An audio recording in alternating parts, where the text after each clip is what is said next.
வணக்கம் நண்பர்களே. இந்த வீடியோக்குள்ள போறதுக்கு முன்னாடி நான் ஒரு விஷயத்த சொல்ல விரும்புறேன். யாராச்சும் அமைதியா சந்தோஷமா இருந்தீங்கன்னா தயவு செய்து இந்த வீடியோ பார்க்காதீங்க. பார்த்தீங்கன்னா உனக்கு செம்ம கோவம் வரும். உங்களுக்கு கண்டிப்பா சொல்றேங்க, சரியான கோவம் வரும். நான் சொல்லிக்கிட்டு இந்த வீடியோக்குள்ள போறேன். அதாவது நேற்றைக்கு நான் ஒரு இன்டர்வியூ பார்த்தேன். அதாவது உங்களுக்கு எல்லாருக்குமே தெரியும், மாஸ்டர் மகேந்திரன். அதாவது பார்த்தீங்கன்னா சின்ன வயசுல எல்லாம் பார்த்தீங்கன்னா நல்லா நடிப்பாப்புல. அது சரத்குமார் படம் நாட்டாங்க படத்துல நான் பார்த்தேன், இந்த மாமா இந்த அக்காவை மோட்டர் ரூம்ல கூட்டின்னு போனாங்க அப்படின்னு சொல்லிட்டு ஒரு சீன் வரும் பார்த்தீங்களா? அந்த அந்த அந்த நடிச்சவர் தான் இந்த மாஸ்டர் மகேந்திரன். அதாவது அப்பவே பார்த்தீங்கன்னா அதிக பிரசங்கித்தனமா பண்ணுவாருன்னு சொல்லிட்டு நிறைய வாய்ப்புகள் அவருக்கு கிடைக்கல. இன்னமும் பார்த்தீங்கன்னா அவருக்கு வாய்ப்புகள் சரியா வரல. டெவலப் ஆகாம இருக்கிறதுக்கு காரணமே இவனுடைய ஆட்டிடியூடு தான். சரிங்களா? அதாவது இவருக்கு சார் வந்து என்ன பேசியிருக்காருன்னா ஒரு இன்டர்வியூல, எப்படி இந்த ஆட்சியெல்லாம் எப்படி போகுதுன்னு கேட்டதுக்கு, நல்லா தானங்க போகுது, என்ன கரண்ட்னா இப்போ முக்கியமா உங்களுக்கு 6 மாசம் பொறுத்துருங்க, ஏங்க கேள்வி கேட்குறீங்க அப்படின்னு சொல்லிட்டு கேட்கறான். அதாவது இந்த வீடியோ கொஞ்சம் பாருங்களேன். கரண்ட் போதா எல்லாருக்கும்? கரண்ட் நைட் ஆனா டெய்லி சோலார் சிஸ்டம்னு ஒன்று கண்டுபிடிச்சானுங்க. யாராவது ட்ரை பண்ணீங்களா? சரி, நீங்க ரிலே ஆகணும். சரி, ஓகே, இவ்வளவு நாள் கரண்ட் இஷ்யூ இல்லாம இருந்துட்டீங்களா, ஜாலியா. இப்போ இஷ்யூ ஆகுதா? சரி, பரவாயில்ல, ஒரு 6 மாசம் கேட்காதீங்க, என் வீட்டுல கூட கரண்ட் எடுத்துக்கோங்கன்ற நானு.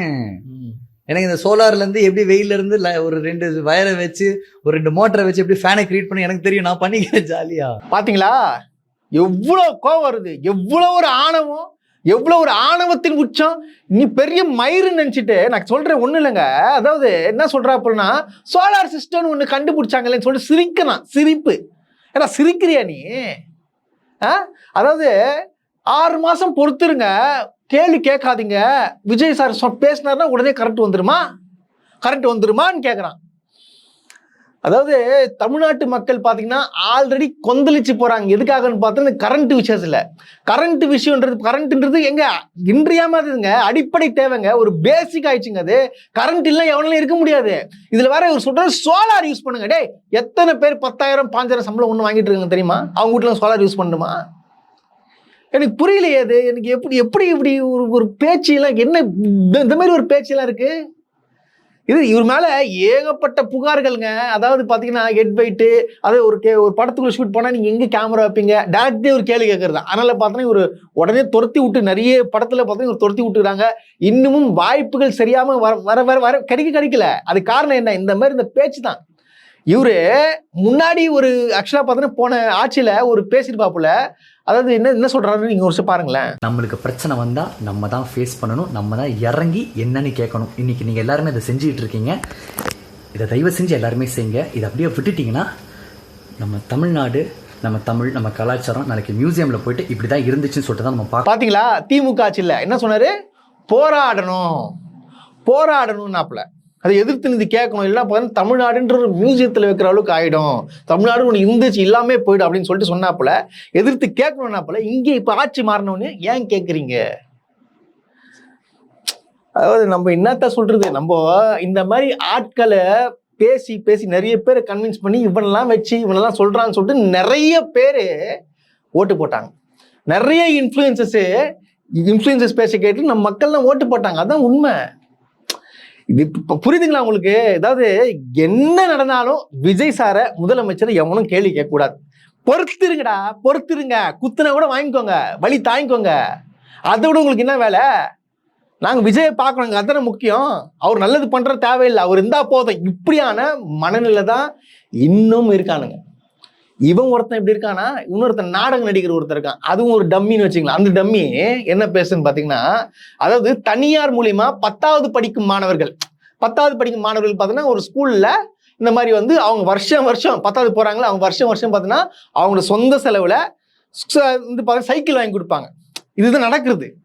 ஆனா அந்த சைக்கிள் வந்து வீடியோ ரிலீஸ் ஆன பிறப்பு இவன் என்ன சொல்றாங்கன்னா, ஓகே, இந்த வீடியோ பாத்தீங்களா? எவ்வளவு ஹாப்பியா இருக்காங்க பசங்க. ஐயோ, மனசே நிறைஞ்ச மாதிரி இருக்கு. நீங்களும் பாருங்க.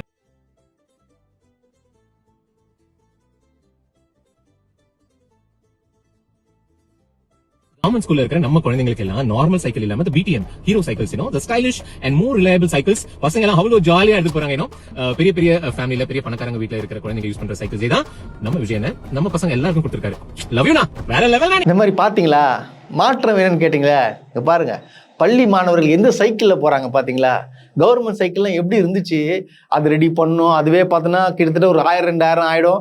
ஆனால் இப்போ பாருங்க, நவீன முறையில் நவீனமான சைக்கிள் ஒன்று கொடுத்துருக்காங்க. இதுதானே மாற்றம் அப்படின்னு சொல்லிட்டு, எப்படி தனியார் மையம் கொடுத்த சைக்கிளை விஜய் தான் கொடுத்தாருன்னு சொல்லிட்டு ஒரு டீம் பரப்பிட்டு இருக்கான்.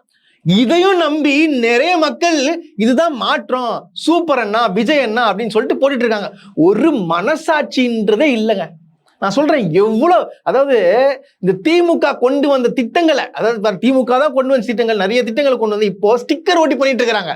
ஃபார் எக்ஸாம்பிள், நேற்று வந்து ஒரு அமைச்சர் விஜய் பாலாஜி யாருன்னு சொல்லிட்டு பேர் தெரியல, கோயம்புத்தூர்ல இருக்கா போல, அவரு ஏடிஎம்கேல இருந்து இங்க வந்தார், செங்கோட்டையன் அவர்கள் கூட வந்தாப்புல. அவர் இப்ப அமைச்சர் ஆயிட்டார் சரிங்களா. அவரு கேட்கறாங்க, ஏங்க இது திமுகல போன ஆட்சியில வந்து அந்த பயன்பாட்டாளர் கொடுத்தாச்சு, இப்ப நாங்க புதுசா ஸ்டிக்கர் ஒட்டி அதே பயன்பாட்டாளர் தரீங்க அப்படின்னு சொல்லிட்டு கேட்டதுக்கு அமைச்சர் சொல்றாரு, இல்ல அது என்னன்னு சொல்லுங்க, நான் செக் பண்றேன். இந்த வீடியோ பாருங்க. அதே பயனாளி கூட்டிட்டு வந்து மறுபடியும் ஸ்டிக்கர் ஒட்டி அதே ஆள் கிட்ட கொடுக்குறீங்களே, எப்படி? இல்ல அது இப்ப நீங்க சொல்லி இருக்கிறீங்க, அதை நான் என்னன்னு செக் பண்றேன். பாத்தீங்களா, எல்லாமே பாத்தீங்கன்னா திமுக கொண்டு வந்த திட்டங்கள் எடுத்து வச்சுட்டு இவங்க ஸ்டிக்கர் ஒட்டி பண்ணிட்டு இருக்காங்க. நான் இன்ஃபுளுசரா நான் ஒண்ணே கேட்கிறேன், விஜய் அவர்கள் என்ன புதுசா கொண்டு வந்தார்? உடனே வந்துடாதீங்க சிங்கப்பெண் படை, அதுவும் பார்த்தீங்கன்னா பிங்க் பேட்ரோல், அது மகளிர் படைன்னு சொல்லிட்டு தனியாக வச்சிருந்தாங்க எல்லாமே. அது மூலியமா தான், அதுவும் பார்த்தீங்கன்னா வெறும் யூனிஃபார்ம் மட்டும் சேஞ்ச் பண்ணிருக்கீங்க. என்ன மாற்றத்தை கொண்டு வந்தீங்க மட்டும் ஒன்னே ஒன்று சொல்லுங்க பார்க்கலாம். இப்போ வரைக்கும் என்ன கொண்டு வந்திருக்கீங்க, என்ன திட்டத்தை மக்கள்கிட்ட செயல்படுத்துனீங்க? யாராவது சொல்ல முடியுமா? ஓப்பன் சேனல் சொல்ல முடியுமா? சொல்லுங்க, பட்டியலிடுங்க. 30 நாள்ல என்னென்ன திட்டத்தை கொண்டு வந்து சொல்லுங்க பார்க்கலாம். எதுவுமே கொண்டு வரல, வெறும் ஸ்டிக்கர். போன ஆட்சியில் என்னென்ன பண்ணாங்களோ அதே மாதிரி கொண்டு வந்து பேரை மட்டும் மாற்றி ஸ்டிக்கர் ஓட்டிடுறது, அவ்வளோதான். இதுதானே பண்றீங்க, வேற என்ன பண்ணீங்க? ஒன்றும் பண்ணலையே. கேட்டா அதை பண்ணிட்டாரு, இதை பண்ணிட்டாரு. இந்த இன்ஃப்ளூயன்சஸ்லாம் எப்பா இன்னும் உங்களுக்கு என்ன தேவை? உங்களுக்கு என்ன தேவை? இன்னும் மாற்றம் தேவை. ஏங்க ஒன்னுல காலையில ஏன்ச்சாலே ஒரு நியூஸ் வருது, சின்ன அது சிறுமியை கடத்தி பாலியல் வன்கொடுமை, 3 வயது குழந்தையை பாலியல் வன்கொடுமை செஞ்சு பொதாரில போட்டுக்கிறானுங்க. இன்னைக்குங்க பாருங்க, நியூஸை பாருங்க, இங்க பாருங்க. பூந்தமல்லியில ஒருத்தன் 7 வயசு பொண்ணை வந்து பாலியல் பலாத்காரம் பண்ணியிருக்கான், ஃபர்ஸ்ட் ஸ்டாண்டர்ட் படிக்கிற பொண்ணை. அதே போல 3 வயசு பிஞ்சு குழந்தைய திருவள்ளூர்ல குழந்தைய பாலியல் வன்கொடுமை வந்து பொதாரில போட்டு புதைச்சிருக்கிறானுங்க. தொடர்ந்து வந்துட்டு இருக்கு, தொடர்ந்து நடந்து தானே இருக்கு. எங்க ஸ்டாப் ஆச்சு? யாரும் பதில் சொல்ல முடியுமா?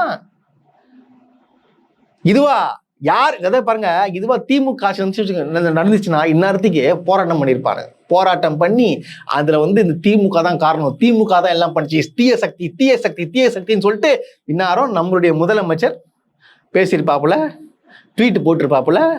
நிறைய பேர் வந்து கொடிய புஷின்னு போராட்டன்ற பேர்ல இறங்கி பப்ளிக் டிஸ்டர்ப் பண்ணிருப்பானுங்க. இதுதான் உண்மை. இப்ப எவனா வெளியில வரானா? யாராச்சும் ஒருத்தன் கேள்வி கேட்கறானாங்க? எவனும் கேள்வி கேட்க மாட்டான். ஏன்? அது திமுக தோக்காச்சிட்டீங்களே, உன்ன என்ன திமுக பழி போட போறீங்க? கரண்ட் வரல, திமுக தான் காரணம். இன்னமும் வந்து திமுக மேல பழி போடுறதுக்கு ஒரு கும்பலே சுத்திக்கிட்டு தான் இருக்கு. இது ஒரு பக்கம் இருக்கிட்ட, இன்னொன்னு கேளுங்க, அநியாயத்தின் உச்சம். அதாவது லாரன்ஸ் நேத்து ஒரு பேசுறாப்புல, என்ன சொல்றாரு போறனா, ஒரு எக்ஸாம்பிள் சொல்றாப்புல. ஏங்க தெரு நாய்களுக்கெல்லாம் வந்து ஒரு நாய் நான்வெஜ்ஜா இருக்கும், இன்னொரு நாய் வந்து பிஸ்கெட் சாப்பிடும், அது பிரியாணி சாப்பிடணும், அதுக்கு பிடிச்ச மாதிரி செஞ்சு போட்டு தான் சாப்பிடும். அதாவது யாரை வந்து சொல்றான்னு பார்த்தீங்கன்னா, மக்கள்லாம் தெரு நாய் எதோட ஒப்பிட்டு பேசுறாரு பாருங்க, ஒப்பிட்டு பேசுறாங்க. இதுக்கு வந்து ஃபயர் விடுறானுங்க. தெருநாய் கூட ஒப்பிட்டு பேசுறாங்க. திருச்சி கிழக்குல நிக்கிறதுக்கு ஒரு பிளான் போட்டாருங்க, ஓப்பனா தான் டிவிகேல சேர்ந்து பிளான் போட்டாப்புல. அதனால என்ன சொல்றாப்புல, டிவிகே நல்லா தான் செயல்படுது, 6 மாசம் பொறுத்துருங்க, மாற்ற வேறுன்னு கேட்டீங்களா, பொறுத்துருங்கன்றாப்புல. சார் அந்த தெருநாய் இருக்குல்ல, அதுக்கு பிடிச்ச பிஸ்கெட் போடணும். ஒரு சில தெருநாய்ங்கெல்லாம் பார்த்தீங்கன்னா பிஸ்கெட் சாப்பிடாது, பிரியாணி தான் சாப்பிடும், நான்வெஜ் தான் சாப்பிடும். அதுக்கு பிடிச்ச மாதிரி செஞ்சு அதை போட்டு அது நம்மளை கத்தாம பார்த்துணும். ஒரு நாய்க்கோ ஒரு வீட்டுக்கே இவ்வளோ ஆகுதுன்னா ஒரு நாட்டை கொடுத்துருக்கீங்க, கொஞ்சமாவது டைம் கொடுங்க. இவரு எதிர்த்து டிவிகேலேருந்து ஜெயிக்க போ, அதாவது அவங்க அம்மா சொல்லிட்டாங்களாம் அரசியலுக்கு போன்னு உடனே வந்துட்டாராம். அதாவது அம்மா சென்டிமெண்ட்டை தூக்கிட்டு வந்து வச்சுட்டு பேசிட்டு இருக்காப்புல, சென்டிமெண்ட்டா அட்டாக் பண்றாப்புல என் பப்ளிக்கை. நான் கேட்குறேன், லாரன்ஸுக்கு தான் அவ்வளோ இது இருக்குல்ல, தனியாக கட்சி ஆரம்பிச்சு நில்லுங்க, நீங்க இப்படி நில்லுங்க. விஜய் சார் தயவுசெய்து சொல்றேன், இந்த மாதிரி ஆட்களுக்கு தயவுசெய்து சீட் கொடுக்காதீங்க, தனியா நின்று ஜெயிக்கிட்டோம். வேற என்னங்க சொல்றது, அசால்ட்டா வராங்க. அது சினிமா நடிகரை பார்த்து ஓட்டு போடுறான்னு நம்ம ஆயிட்டமே, நம்மளாம் தமிழ்நாட்டு மக்கள் ஆயிட்டமே. எப்படியோ திருச்சிக்கு நிக்க போறாரு. இந்த உடனே நீங்களாம் திருச்சி மக்களே, லாரன்ஸ் சொல்லிட்டார், லாரன்ஸ் சூப்பரான ஆள், உடனே பட்டு ஓட்டு போட்டு அவரே அமைச்சர் ஆகி விட்டுருங்க, அவரை வந்து திமுக எதிர்த்து பேசுவார். ஆனா லாரன்ஸ் அவர்கள் வந்து போன ஆட்சியில என்ன பேசினார் தெரியுமா? அதாவது உதயநிதி டெப்யூட்டி சிஎம், முன்னாள் டெப்யூட்டி சிஎம் உட்காந்துட்டு இருக்கும் போது இவர் என்ன சொல்றாப்புலன்னா, இந்த மாதிரி நான் வந்து கலைஞர் தாத்தா முன்னாடி ஒரு வாட்டி வந்து நான் ஹார்ட் பேஷண்ட்டுக்காக குழந்தைகளை கூட்டு வந்து கேட்டேன், அவர் உடனே பண்ணி கொடுத்தாரு. அதே போல பாத்தீங்கன்னா உதயநிதி அவர்களும் பண்றாரு. பாருங்க இந்த வீடியோவை நீங்க பாருங்க. 48 குழந்தைங்கக்கிட்ட ஓப்பன் ஹார்ட் சர்ஜரி. இதே மாதிரி ஒரு ஸ்டேஜில் அவர் முன்னாடி ஒரு ஃபிசிக்கல் சேலஞ்சர் டான்ஸ் ஆடி காமிச்சு இந்த ஹெல்ப் கேட்டேன். மறுநாளே ஒரு மினிஸ்டரை கூப்பிட்டு டாக்டர்ஸ் எல்லாம் இன்ட்ரடியூஸ் பண்ணி எங்களுக்கு வந்து உடனே ஹெல்ப் பண்ணி 48 குழந்தைங்களுக்கு வந்து தாத்தா வந்து உதவி செஞ்சுருக்காரு. இப்போ நீங்கள் வந்து ரொம்ப நல்லா பண்ணிட்டு இருக்கீங்க. கேட்ட உடனே உதவிகள் நடக்குது. ஸோ இந்த ஸ்டேஜை நான் பயன்படுத்தி நிறைய ஹார்ட் ஆப்ரேஷன் குழந்தைங்க இருக்காங்க. அப்புறம் உங்களுடைய பெஸ்ட் ஃப்ரெண்டு வந்து கல்வித்துறை அமைச்சராக இருக்காரு. படிப்புக்கு அவஸ்தைப்படுற நிறைய குழந்தைங்க இருக்காங்க. இந்த இடத்துல என்னுடைய ரிக்வெஸ்ட், எங்கள் ட்ரஸ்ட் குழந்தைங்களுக்கும் ஹெல்ப் பண்ணுவீங்கன்னு நம்புகிறேன். ப்ளீஸ் சார் ஹெல்ப் பண்ணுங்க. அப்படி பேசின வாயி ஒரு ஆட்சி மாறினதுக்கு அப்புறம் எப்படி பேசுறாரு பாத்தீங்களா? இதாங்க மனுஷன், இதான் மனுஷ ஜென்மம். ஏன்னா இவர் திமுகவால நிறைய பயன்பெற்று இருக்காரு, இதான் உண்மை. ஆனா இப்போ திமுக எதிர்த்து பேசுறாப்புல, அதாவது ஒரு அரசியலுக்காக, அதாவது இந்த அரசியல்ன்ற பாருங்க, ஒரு அதிகாரத்துக்காக இந்த மாதிரி பேசுறாப்புல. இவரை நம்பி நீங்க ஓட்டு போட்டுருங்க, திருச்சி மக்களே லாரன்ஸ் தான் வேட்பாளர், உடனே ஓட்டு போட்டுருங்க. நீங்க இப்பவே வந்து ஓட்டு போட்டு பிராக்டிஸ் பண்ணிக்கோங்க, விசில்ல குத்துறதுக்கு பிராக்டிஸ் பண்ணி வச்சுங்க. நீங்க ஓட்டு போட்டு எம்எல்ஏ ஆக்கி விட்டுருங்க, அவ்வளவுதான். சூப்பரா நல்லா, அதாவது மக்கள்லாம் சூப்பரா ஆட்களை சூஸ் பண்ணிருக்கிறாங்க. அருமையா எவ்வளவு தெளிவு பற்றி ஒரு நல்ல ஆட்சியை நீங்க கொடுத்துருக்கீங்களே. ஒரு பேசிக்குங்க, மனிதனுடைய தேவை, அடிப்படை தேவையை பூர்த்தி பண்ண முடியுதா? ஒரு நிர்வாகம் அமைக்கிறதுக்கான ஒரு கமிட்டி போட்டிங்க. என்ன நடக்குதுங்க இங்க? தினம் இரவுல கரண்ட் போகுது. இன்னும் எவனா அது பேசுறானா? பேச மாட்டானுங்க. ஏன் உள்ள என்ன சொல்றானுங்க? இது திமுக தான் உள்ள பூந்து கரண்ட்டை கட் பண்ணி கொடுக்கு. என்ன பண்றது? இது இப்படி இருக்கச்ச, நேத்து மதுராந்தகம் அந்த அம்மா இருக்காங்க பாரு, எம்எல்ஏ, அவங்க வந்து பெரிய அப்பா எனக்கு. ஆனா மதுராந்தக மக்களே, இந்த மாதிரி ஆட்களுக்கு நீங்க ஓட்டு போட்டு ஜெயிக்க வச்சீங்கன்னு வச்சுங்களேன், தமிழ்நாடு சீரழிஞ்சு போச்சு, அவ்வளவு முடிஞ்சு. ஏன்னா இந்த அம்மா வந்து பாருங்க என்ன சொல்றாங்கன்னா, புரட்சி தலைவி அம்மா அவர்கள் எப்படி பெண்களுக்காக பல்வேறு திட்டங்களை அறிவித்திருந்தார்களோ அதே போன்றுதான் மாண்புமிகு முதல்வர் அண்ணன் எடப்பாடி, மாண்புமிகு முதல்வர் தளபதி அவர்கள் முதல் கையெழுத்தாக பெண்கள், அது விஜய் வந்து அம்மா போல ஆட்சி தராங்களா, ஜெயலலிதா போல ஆட்சி தராங்க. அப்படியே நான் கேட்கிறேன், என்ன பண்ணிட்டாரு விஜய்? என்ன பண்ணிட்டாரு? என்ன தமிழ்நாட்டுக்கு இந்த 30 நாள் என்ன பண்ணாரு சொல்ல முடியுமா? பட்டியலிடுங்க. இதெல்லாம் கொண்டு வர சொல்லுங்க. நீங்க என்ன பண்ணிட்டாரு? ஒண்ணுமே பண்ணலையே. தினம் நடந்து பிரச்சனைகள், தினம் போராட்டம் நடந்துட்டு இருக்கு. இது தன்னுடைய சுயநலத்துக்காக இந்த அம்மா வந்து நின்று பேசுறது. மக்களுக்காக வந்தேன், இன்னும் மக்களுக்காக வந்த தோத்த உடனே இப்ப அந்த வெறி, அந்த எப்படியாச்சும் அமைச்சர் ஆகணும் அப்படின்ற ஒரே காரணத்துக்காக என்ன பண்றீங்க? அதிமுக, அதாவது ஏடிஎம்கே தானே ஓட்டு போட்டுச்சு, ரெட்டல் தானே செஞ்சு ஜெயிச்சிங்க. அதை தோக்கடிக்கிறதுக்கு திருப்பி வந்து நீங்க டிவிகள் நிக்கிறீங்க. கேட்டா திமுக ஒண்ணு சேர்றாங்க. அப்பா ஐயோ, அப்படியே கொள்கை வியாதி. நீங்க கொள்கைவாதி நீங்க. உங்க கொள்கை ஒரு 10 கொள்கை சொல்லி பார்க்கலாம். இது வேற 30,000 பேர் எடுத்து மாநாடு மாரி போட்டாங்களா? அங்க பாருங்க கூட்டத்தை பாருங்க, எவ்வளவு கூட்டம், அப்படியே கும்பல் நிக்கிறாங்க பாருங்க. காலி சேருங்க. கிட்டத்தட்ட அங்க வந்து ஒரு 1000-1500 பேர் வந்திருக்க மாட்டாங்க. இதுல வேற வந்து நம்ம என்னத்த சொல்றதுன்னு தெரியல. ஆனா தயவு செய்து மதுராந்தக மக்களே, இந்த அம்மாவுக்கு நீங்க திருப்பி ஓட்டு போட்டீங்கன்னா நான் இந்த மண்ணை வாரி தள்ள கொட்டிக்கிற மாதிரி அர்த்தம்.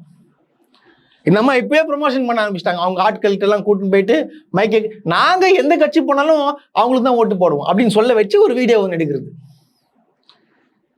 என்ன நடக்குது, ஏது நடக்குது சத்தியமா தெரியலங்க. நம்ம வந்து என்ன பண்றது? இவங்களெல்லாம் வந்து இன்னமும் நம்பி வரக்கூடிய 5 தேர்தலையும் வந்து நீங்க ஓட்டு போட்டு மீண்டும் வந்து அந்த 5 சீட்டை வந்து டிவி கேக் வாங்கி கொடுத்தீங்கன்னா, தமிழ்நாடு மக்களே தயவு செய்து மட்டும் சிந்திக்காதீங்க. அவங்க தான் ஆட்சியில் இருக்கிறாங்க, அவங்களுக்கு தான் ஓட்டு போடும், அந்த மாதிரி தயவு செய்து போடாதீங்க. இந்த 5 தொகுதி, மீண்டும் சொல்றேன், இந்த 5 தொகுதியில திராவிட முன்னேற்ற கழகம் வெற்றி பெற்றுச்சுன்னா கண்டிப்பா மாற்றம் வரும். அதுதான் மாற்றம். நீங்க தீர்மானிச்சுக்கோங்க. தயவு செய்து சொல்றேன், தயவு செய்து கொஞ்சம் சிந்திச்சு ஓட்டு போடுங்க. ஓட்டு போடுங்க, ஆனா தயவு செய்து சிந்திங்க. சிந்திச்சு ஓட்டு போடுங்க.